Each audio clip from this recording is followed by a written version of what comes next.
मैंने अम्मा को नहीं लिखा कि मैं कॉलेज में भर्ती नहीं हुई हूँ। लिखने के लिए चाचा जी ने मुझे 4 पोस्ट कार्ड दिए थे और बताया था कि हर महीने 4 कार्ड मिलेंगे। उनमें अपने कुशल समाचार भेज देती थी बस।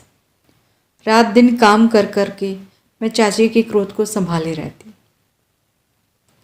आराम पाकर मुझ पर वह कुछ कुछ प्रसन्न हो गई थी, पर उनका हाथ जब तक उठ जाया करता था, अपने बच्चों पर भी, मुन्नू पर भी। उनके बच्चे आदी थे, सो मार खाकर भी हंसते और भाग जाते। फिर वे मार खाते थे तो प्यार भी पाते थे, पर मुन्नू सहम जाता था, भीतर ही भीतर से सकता। बड़ी करुण नज़रों से मुझे देखता, पर भीतर ही भीतर से कटकर भी मैं ऐसे अवसरों पर कुछ नहीं बोलती। सोचती, यूँ मार खा खाकर मुन्नू या तो बेहद ढीठ हो जाएगा या जड़। पप्पा और अम्मा तो कभी हाथ भी नहीं लगाते थे हमारे। अकेले में मैं उसे प्यार कर लेती, समझाती, थोड़े दिनों की बात और है भैया, फिर हम अपने घर चलेंगे, अम्मा और पापा के पास बस। पता नहीं वह समझता भी था या नहीं, पर मेरा मन सबसे ज़्यादा दुखी होता जब चाची गुस्से में कहती, ऑफिस के 20,000 गायब करके गाड़ दिए और हमारा खून चूस रहे हैं। ये हमारे बड़े हैं, लानत है ऐसे बड़प्पन पर। मैं सोचती, क्या सचमुच चाचा जी यही सोचते हैं कि पप्पा ने रुपए मारे हैं? यदि आज उनके पास पैसा होता तो क्या हमें यूँ छोड़ देते और अपने सारे पिछले दिन आंखों के आगे घूम जाते? कितना प्यार करते थे पप्पा, कितना। मैं चाहे कुछ भी लिखूं, पर क्या वे जानते नहीं कि हम पर क्या गुजर रही हैं? 31 तारीख को चाचा जी ने चाची के हाथ में तनख्वाह रखी तो चाची ने कहा, अब भाई साहब को लिख दो कि 50 रुपये नहीं भेज सकेंगे। इस महंगाई के ज़माने में 2 को पालना ही बहुत भारी पड़ रहा है। फिर हमारे भी तो बच्चे हैं, कौन यहाँ खान गड़ी है। बात ठीक थी, पर मेरा मन कांप गया।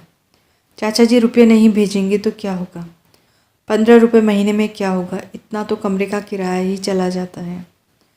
रोती हुई अम्मा और बिसुरते हुए पापा मुझे सारी रात दिखाई दिए। मैं भी उनके साथ बहुत रोई। अम्मा का कोई पत्र ही नहीं आया। बहुत दिनों तक बैठते उठते एक ही चिंता थी मुझे, अम्मा ने पैसे की क्या व्यवस्था की होगी। कांत मामा का भी कोई पत्र नहीं आया, पता नहीं क्या हाल है उधर का। पूरा अगस्त बीत गया। मैं अपने 4 कार्ड डाल चुकी, पर कोई जवाब नहीं आया। क्या हो गया है अम्मा को, लिखती क्यों नहीं? सितंबर में कांत मामा का पत्र आया। शारदा की तबीयत खराब थी, सो उसे यहाँ ले आया। यहाँ उसका इलाज चल रहा है। दिनेश जी ने कमरा बदल लिया है, उनका पता है। किस्मत के अलावा क्या कहूँ कि तारीख नहीं मिलती। 3 तारीख इसी महीने के आखिर में पड़ी है। सुनवाई पर जाऊँगा, तुम घबराना मत, भगवान सब ठीक करेंगे। गर्मियों तक कुछ न कुछ अवश्य हो जाएगा। तो पापा अकेले रह गए। पापा का यह पता अलीगढ़ की गली गली मुझे मालूम थी। यह तो मज़दूरों की बस्ती है।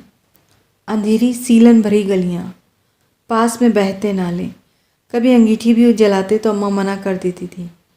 तब वह यही कह देते, शारदा, कौन जाने कि इस बार छूट ही जाऊँगा। सजा हो गई तो पता नहीं क्या क्या करना पड़ेगा। अम्मा बीच में ही डांट देती, ऐसी बात भी क्यों मुँह से निकालते हो? भगवान के घर देर हो सकती है, अंधेर नहीं।